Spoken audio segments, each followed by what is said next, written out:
ಹಾಕಿಕೊಂಡಿರುವಂತ ಬಟ್ಟೆ ಇಲ್ಲಿ ಹೋಗ್ತದಮ್ಮ. ಹಾಕಿಕೊಂಡಿರ್ತಕ್ಕಂಥ ಬಟ್ಟೆ ಇಲ್ಲಿಗೆ ಬಂಗಾರ ಬೆಳ್ಳಿ ಮಾಡಿದಂತ ಆಸ್ತಿ ಅಂತಸ್ತು ಇದು ಎಲ್ಲ ಮಣ್ಣಿಂದೇ ಮಣ್ಣಿಗಾಗಿ ಹೋಗ್ತಾ ಇದೆ. ಆದ್ರೆ ಆತ್ಮ ದೇವರ ಬಳಿಗೆ ಸೇರಬೇಕಾದ್ರೆ ಆತ್ಮ ಶುದ್ಧವಾಗಬೇಕಾಗಿದೆ, ಆತ್ಮ ಪರಿಶುದ್ಧವಾಗಬೇಕಾಗಿದೆ.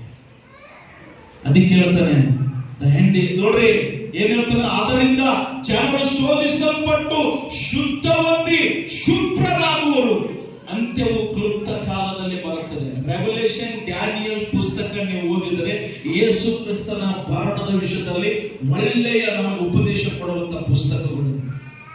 60 ವಾರಗಳು, 66 ವಾರಗಳು, 70 ವಾರಗಳು ನೀವು ಇದನ್ನು ಓದುವಾಗ ನಮಗೆ ವಿವರಣೆ ಸಿಗ್ತದೆ. ಶುದ್ಧರಾಗೋಣ, ಇವತ್ತಿನಿಂದ ನಾವು ಶುದ್ಧರಾಗೋಣ. 2025 ಅಲ್ಲಿ ನಾವು ಪರಿಶುದ್ಧರಾಗಿ ಜೀವಿಸೋಣ. ಆಮೇಲೆ ಯಾವುದಾದ್ರೂ ಪಾಪದ ಕೆಲಸ ನಮಗೆ ಬಂದ್ರೆ ಯೇಸು ನನ್ನೊಳಗಡಿದ್ದಾನೆ ಹೋಗಿ ಎಂಬುದಾಗಿ ಹೇಳಬೇಕು ನಾವು. ಆಮೇಲೆ ಹಲ್ಲೆಲೂಯಾ. ಪರಿಶುದ್ಧತೆ ಇದ್ರೆ ಮಾತ್ರ ನಾನು ಸೃಷ್ಟಿಕರ್ತನನ್ನು ಕಾಣ್ತೀನಿ ಅಂತೇಳಿ ಬೈಬಲ್ ಹೇಳ್ತದೆ. ಇಲ್ಲದ್ರೆ ನಾವು ಕಾಣ್ಲಿಕ್ಕೆ ಸಾಧ್ಯವಿಲ್ಲ. ಅಮ್ಮ, ನೀವು ಪರಿಶುದ್ಧತೆ ಇಲ್ಲದೆ ದೇವರನ್ನು ಕಾಣ್ಲಿಕ್ಕೆ ಆಗಲ್ಲ. ಪರಿಶುದ್ಧತೆ ಇಲ್ಲದೆ ಪ್ರಾರ್ಥನೆ ಮಾಡಕ್ ಆಗಲ್ಲ.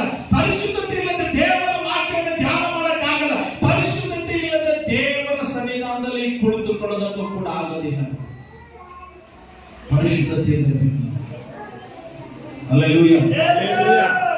ಸ್ಯಾಂಕ್ಟಿಫೈ, ಶುದ್ಧರಾಗೋಣ. 2025 ಶುದ್ಧರಾಗೋಣ. 24ರಲ್ಲಿ ದೇವರನ್ನು ಎಷ್ಟು ನೋವುಪಡಿಸಿರ್ಬೋದ್ರಿ ನಾವು, ಎಷ್ಟು ದುಃಖ ಪಡಿಸಿರ್ಬೋದ್ರಿ ನಾವು. ಮಾಡಬಾರದಂತ ಕೃತ್ಯಗಳು ಮಾಡಿರ್ಬೋದು, ತಿಳಿದು ತಪ್ಪು ಮಾಡಿರ್ಬೋದು.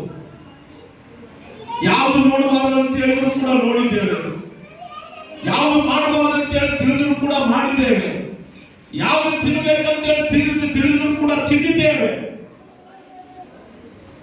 ತಂದೆಯಾದ ದೇವರಿಗೆ ಎಷ್ಟು ನೋವಾಗಿರ್ಬೋದು, ಪರಲೋಕದ ತಂದೆಗೆ ಎಷ್ಟು ನೋವಾಗಿರ್ಬೋದು.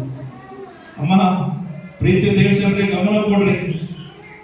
ಆದ್ರೂ ಕೂಡ ದೇವರು ಹೇಳ್ತಾ ಇದ್ದಾನೆ, ಅಮ್ಮ ಈಗ ಮತ್ತೊಂದು ಅವಕಾಶ ನಾನು ಕೊಡ್ತಾ ಇದ್ದೇನೆ, ಮತ್ತೊಂದು ಅವಕಾಶ ನೀನು ಕೊಡ್ತಾ ಇದ್ದೇನೆ. ಅವನಿಸ್ತಾರೆ ಕಣ್ಣೀರಿನಿಂದ ಕರ್ತನ ಸನ್ನಿಧಾನದಲ್ಲಿ ಪ್ರಾರ್ಥಿಸ